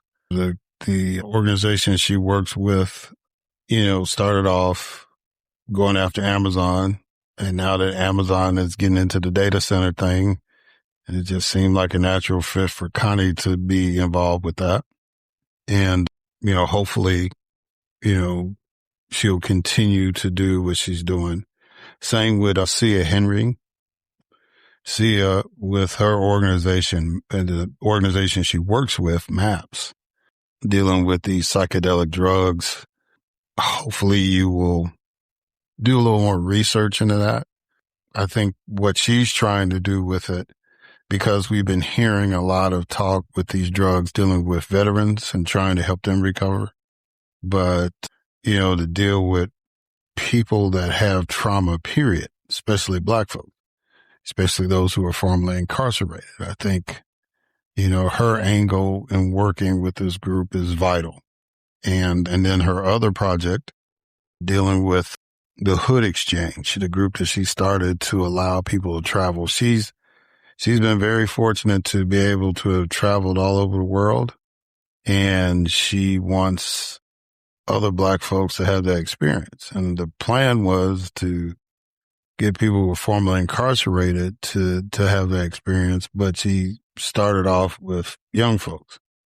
And I think that's a group that needs to be targeted as well, because it's just all about imagination. It's all about broadening your mind and exposing yourself to things. And I think that's a huge problem in this country, that we are not imagining. Not getting into that in a minute, but I just want to thank those young ladies. And both of them are based in the Atlanta area, by the way. And, so it's really, really good to see people in Georgia doing incredible work, as well as everywhere else in the country. That's the beauty of this podcast. Get to talk to people from all over. And it's just encouraging. Now, I do have an update about Walla Begay. Walla did not win. She was in that race with Boafo, I guess that's how I'm going to have to learn how to say his name, Boefo, because he's going to Congress. But Walla was in that race against him. I think she finished 4th. But she's still going to be a Prince George County commissioner. So she didn't lose her job. In some states, you have to give up your job to run for office, like Georgia.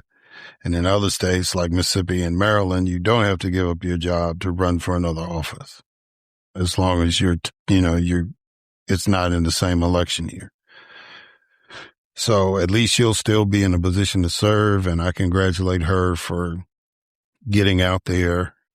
There were some circumstances in that race that I won't get into, but she did good, and very, very happy that she jumped out there to run. It was an open seat that hadn't been opened since the 1980s, I guess. Yeah. So anyway, and we're still monitoring some of the other guests that have been on, that are running for things, and give you updates as they go along. Prayers to the people in Venezuela that are dealing with not one, but 2 earthquakes that happened back to back. And like they said, right now, they said the death toll is close to 500 as we're recording this, but they're projecting it to be much, much higher. So, go to, like the International Red Cross websites if you want to help out, that kind of thing. That's always where I guide people to take care of circumstances like that. So anyway, let me just say this real quick, and then I'm going to end it. The Supreme Court came down with some decisions, and next week they'll have some more decisions. They have not tackled or have not shared their birthright decision yet. I am still optimistic that they're going to understand that the 14th Amendment applies to everybody and not just Black folks. But, we'll see how that plays out.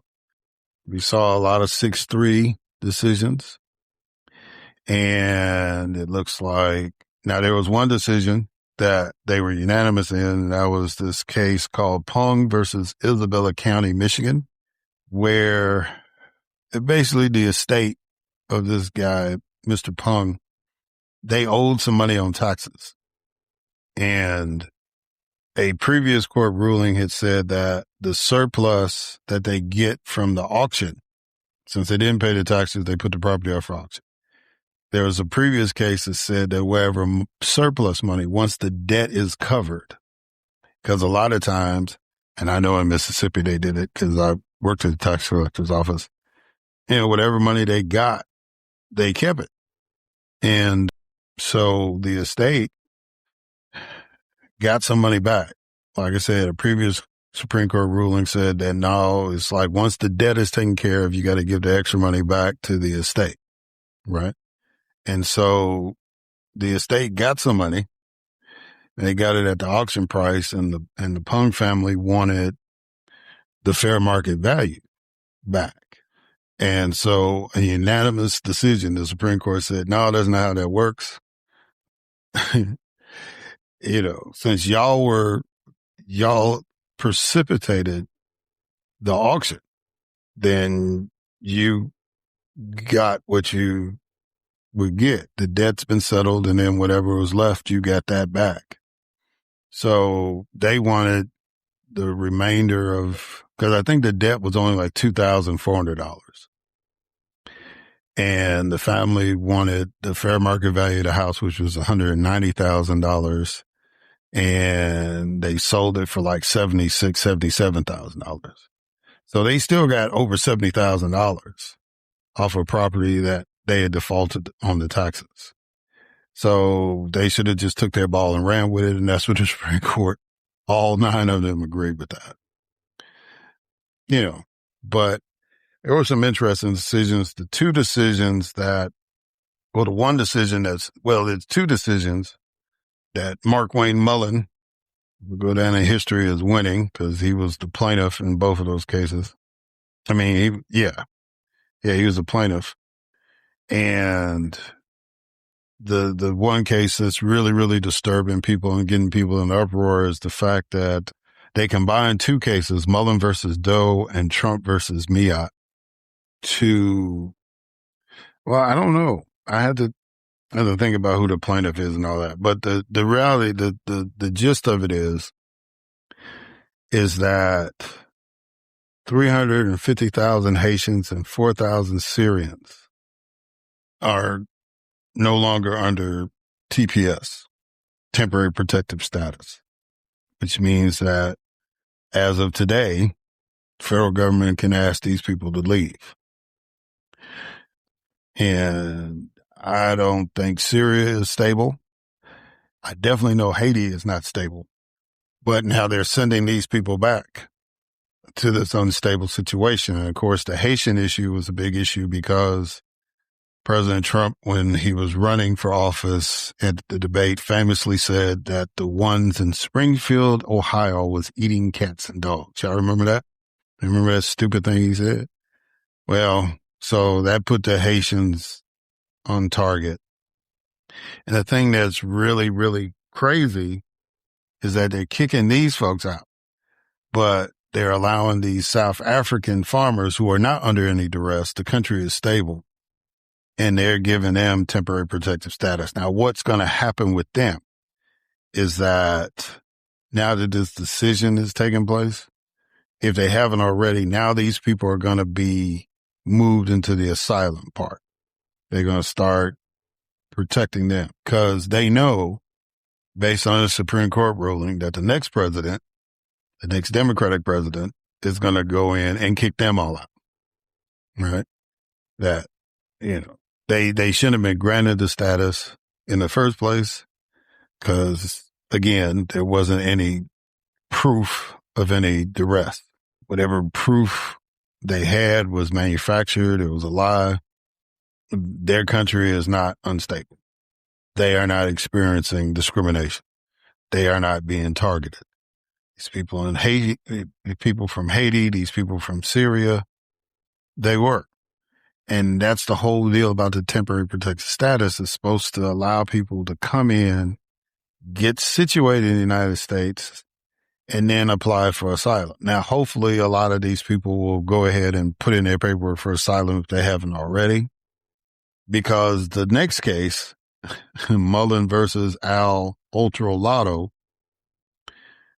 says that if you are still in your country and you apply for asylum, you can be rejected. You physically have to be in the United States to file for asylum, and the Border Patrol officers can turn you away, right? If they feel as though they're being overburdened or whatever, which on the border, the southern border of the United States, that's pretty much every day. So that case allows Border Patrol, Customs, INA, whatever, INS, I should say. They can just start turning people around. They can say they want asylum, but if they're not on U.S. soil, they can't do it. So what I'm hoping is that the Haitian folks will go ahead and, if they hadn't started a process already, or the Syrians, then they can go ahead and do that and try to stay that way.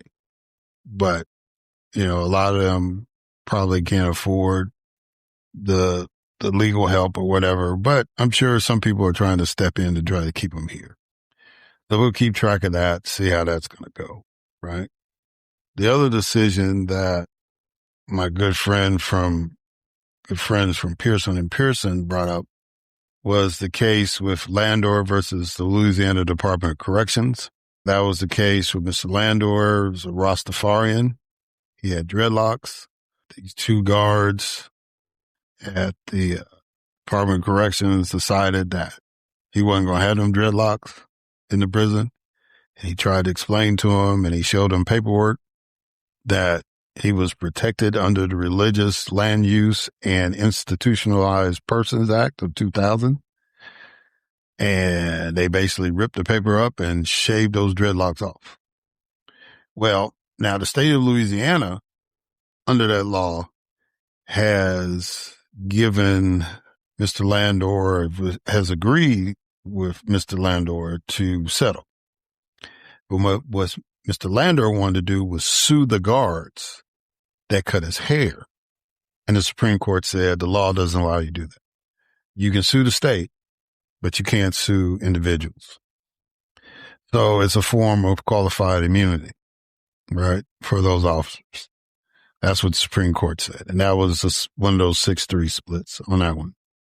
Now, I think, those are the kind of decisions that you may not like, that with the Landor decision, but that wasn't a political decision. That was interpreting the law. And if we want to change the law, we can amend that RLUIPA. We can amend it. But I say we, I'm talking about Congress. I should say they can amend the law where individuals can be personally liable as well as the state. Then the Supreme Court will determine whether that's constitutional or not, because somebody's going to challenge that if they do change it. But, that was the case that we had highlighted the last time we had all got together. And so I wanted to update people on that. I was kind of rooting for Mr. Landor on that one because, I couldn't find anything to find out what happened to those officers.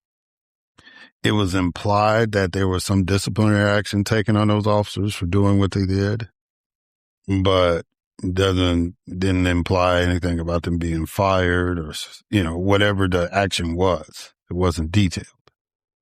So, the one thing I want you to understand about this group of folks that are in power now, like in some cases you can, like in the Landor case, it's a matter of interpretation, which is basically what the court is supposed to do. In other cases, you can tell there's some political overtones with it, especially the immigration cases. Pete Hegseth is showing his racist colors every day that he's in office as the Secretary of Defense. Mark Wayne Mullen and Kristi Noem before him, with Steve Miller directing the band in the background, is showing their true colors. And here's my thing, right? And now we're getting to the point now where Donald Trump killed a bill. Well, he hasn't actually killed a bill, but he was supposed to sign a bill that the House and the Senate passed to deal with the housing situation in the United States, right? Because right now, the biggest problem, of course, you're kicking a lot of the immigrants out, so construction has slowed, right? The president has put tariffs on materials. It's raising the price of building the houses, so that's kind of slowed construction down. But now, the other thing is that these corporations, these large investment companies are buying up properties, paying cash for them, because people selling the house, they just want the money. These corporations are coming in and buying the house and then turning around and renting it out. And polling has showed that the majority of the American people want to buy a house because they want to have an asset, right? And it's actually cheaper to own a home, theoretically, because you're paying a mortgage. But it's cheaper to own a home, to have a home in your name, than it is to rent. And I was just listening to somebody talking about rent in New York City, like a 2-bedroom apartment is like $4,000.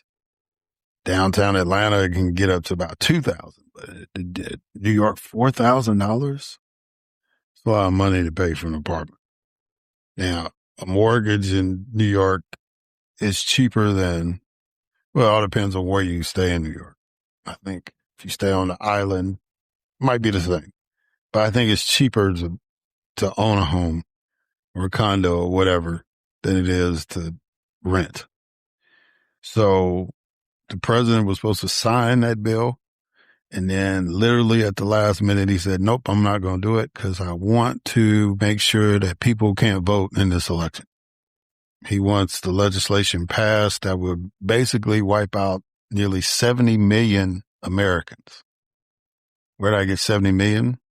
So with this SAVE Act that he's talking about, it wants you to show ID, right? Multiple forms of ID, not just your driver's license. Because most of us, when we register to vote now, we register, especially with federal elections, we register once we renew our driver's license or obtain a driver's license.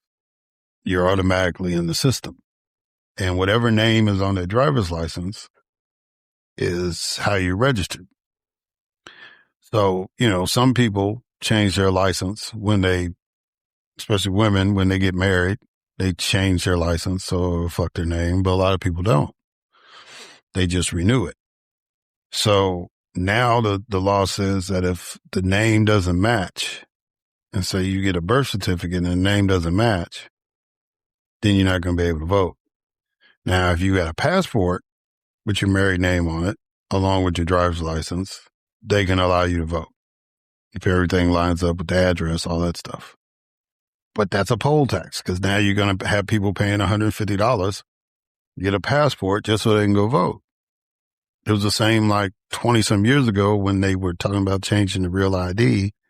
A lot of us got passports because we were told that if your state's ID doesn't conform to the real ID law, then you won't be able to get on a plane for domestic flight.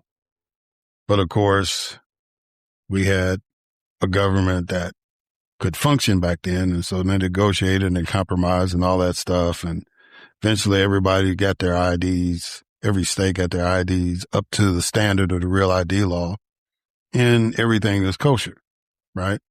So all you got to do is show your driver's license and get on a plane. Heck, some states you can put your driver's license on the phone and check in that way.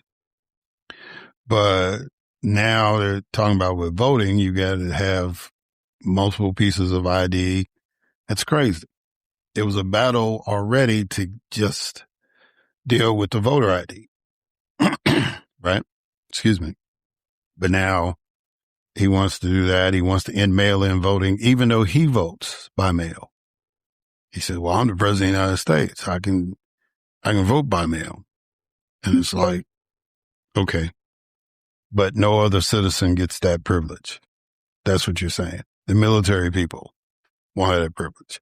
And they say, no, we're not saying anything about the military. Well, if you're trying to set a time, and that's another Supreme Court case that's coming, right? So if the ballot for the soldier that's stationed in Okinawa doesn't get in time, because California gives you 7 days. And most states are like, if it's postmarked by election day, it'll be counted whenever it gets there, right? Now, in some cases, most of the races are decided by the time that some of those letters will come in. They'll count them, and it will be in the final tally. But as far as, deciding the election may be decided already by the time that vote comes in.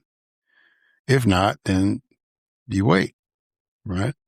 But, California understands that they have millions of people voting. And most of the people like to vote by mail. So they give them a week, just as long as it's postmarked by election day. Within a week of the election, it'll be counted. And that's why it took a minute to figure out who was going to advance to the general election. Not the stupid stuff that Donald Trump's talking about, the stupid shit he's saying about it's rigged and all that stuff. It's not rigged. And he wants to take credit for he said he called California or something, and all of a sudden Steve Hilton was on the ballot. No, he got enough votes to be in the general election. You, Mr. President, didn't do a damn thing to make that happen. The voters of California decided that Mr. Hilton and Mr. Becerra would advance to the general election in November. That's how that works. You had nothing to do with that. No magical phone call, no magical press conference. You don't have anything to do with that. So, So he decided that he was going to shut down an issue that needed to be addressed so he can do more stuff to try to stop the election. Now, they've already tried to redistrict everything in the middle, in midterm, however you wanted to, it's like it's supposed to be every 10 years, but they wanted to redraw everything before this election. They've got the Supreme Court to approve certain decisions. And now they want to pass this bill to disenfranchise 70 million people at the minimum. Because all these women that get married, they're going to, they change their name.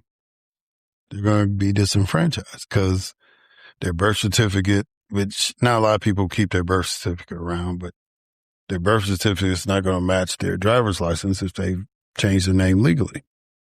So there's that, right?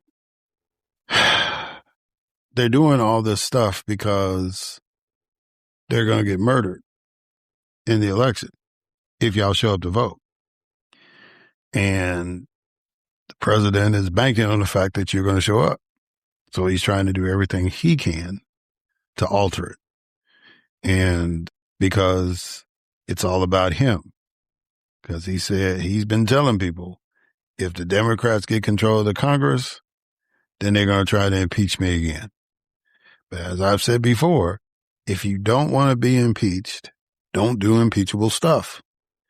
These no bid contracts. He wants to blame this imaginary boogeyman that magically snorkeled from one end of the reflecting pool to the other with some kind of device to cut the bottom. That's why it's peeling at the bottom. No, because when you got up there and had the press conference, you said nothing was going to happen like that. You specifically said that it couldn't be cut. But now the paint is peeling off, the algae is growing, but it ain't his fault. Well, Mr. President, you might be right. It ain't technically your fault because you didn't actually do the work. But the person you hired, it's definitely their fault because they didn't know what they were doing. And instead of opening the process up, you wanted to hook up one of your boys. And that's why they discourage hookups at the government level because of stuff like this, right? And I've seen it. I've seen it up close and personal. We had this one company that was sucking up every state government contract when it dealt with construction. And they had gotten so many contracts that they couldn't do the work. And the minute the state of Mississippi said, yeah, but we're going to pull this contract. These folks filed bankruptcy. So you had all these projects on hold because one company got greedy because they had a hookup, right? I had even introduced a bill to say that if you got so many millions of dollars in state contracts that you can't bid on anything else until you complete a project that'll drop you back below that threshold, right? At that time, I think it was like $10 million. If you got $10 million of state contract to do projects, that should be enough. Do that job, finish those jobs, and then you can rebid. That way other people will have a shot at getting a contract, especially some of these black construction companies, right? But, greed is, it's that avarice that makes capitalism terrible, right? And that's all we got going on. We got greed, we got racism, we got all sorts of otherisms going on. And that's what's causing the problem. If you can stop people from being greedy, which will be hard, if you stop people from hating, which will be hard, we can move forward. All these people talking about these Christian ideas and all that, and they want the 10 Commandments posted, and every day they violate each one of them. You got a candidate running in Texas where they've mandated that the 10 Commandments is on every wall and every classroom in the state, posted. And he's violated all 10 of them. Now, the murder one I can't prove, but I wouldn't put it past. But he's knocked out at least about 7. So, we got it. Miss Henry, when she put her program together for the Hood Exchange in her website, she talks about the imagination problem, right? And she was addressing the fact that, people don't imagine themselves traveling, leaving the country, leaving the neighborhood that they live in. Atlanta has the busiest airport in the world, and some people have never left the city limits. So somebody had said that was called an imagination problem. They can't see themselves just doing a basic thing like traveling somewhere, going somewhere different than where they live, right? We've got an imagination problem about how government works too. Government is not supposed to be this greedy, racist institution. It's not. It's supposed to be the arbiter of fairness. The government is supposed to be the last bastion for the little guy, to look out for them. Because business is going business. They're there to make money. So you need a referee. There was this famous sports announcer who used to say, if you ain't cheating, you ain't trying. And businesses try every day. They're trying to make money every day. So there needs to be an institution powerful enough to keep them in check. And that's what the government is. There are state governments that prefer certain citizens over other citizens. That's been proven throughout the history of this country. And so there needs to be an institution powerful enough to call those states on the carpet and say, no, they're U.S. citizens first. And U.S. citizens should be treated this way. They just happen to live in your state, but they're U.S. citizens first. And they should be treated as such. Right? So you need government to do that. But the government has to be as close to impeccable as they should be. They should be at the very least fair and just.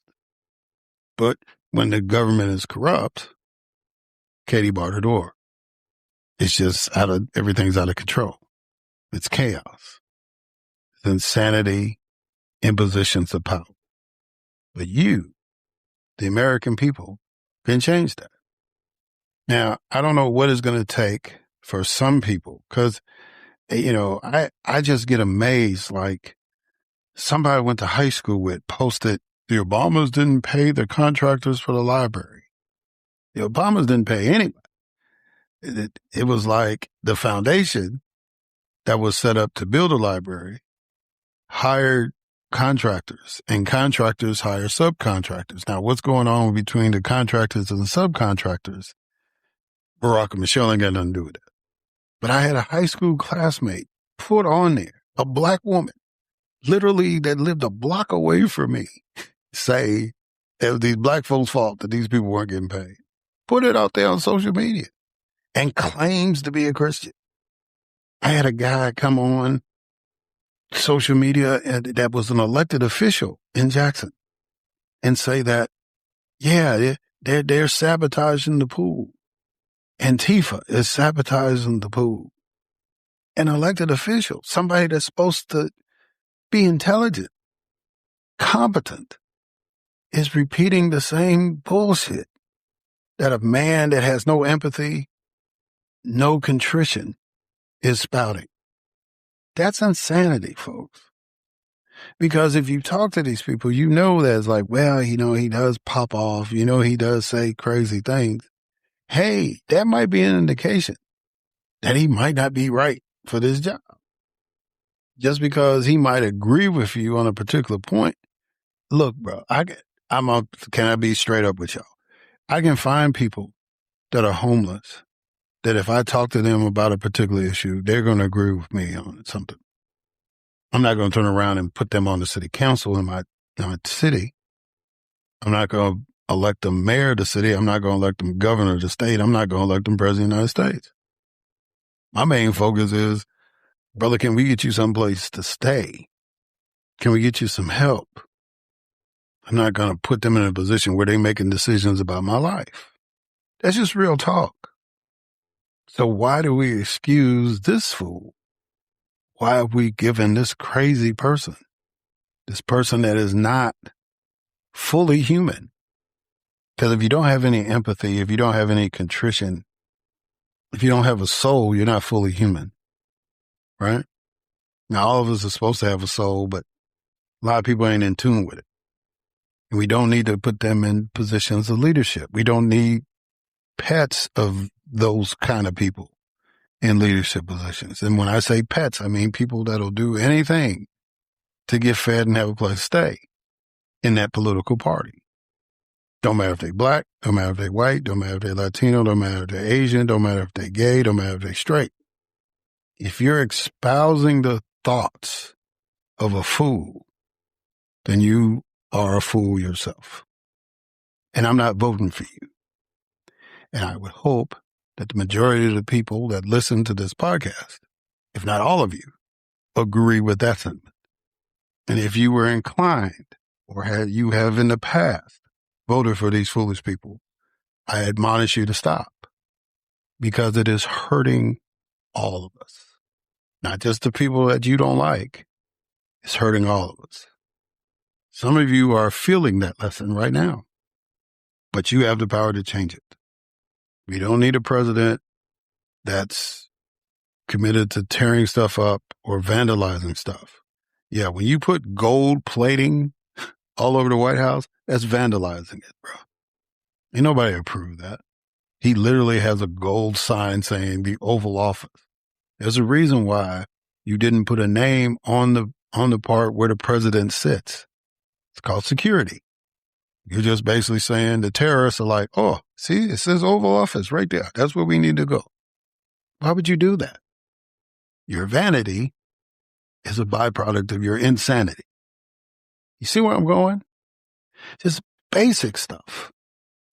And we got to shut all that down. And we got to learn from this lesson. There's some people who's like, it's amazing that America has lasted 250 years. Excuse me. Based on the last 10, I understand why they think that way. But all that can change. You have the power to do that. You can make that change happen. You are the change that you seek. All right, I'm going to end it on that. Thank y'all for listening. Until next time.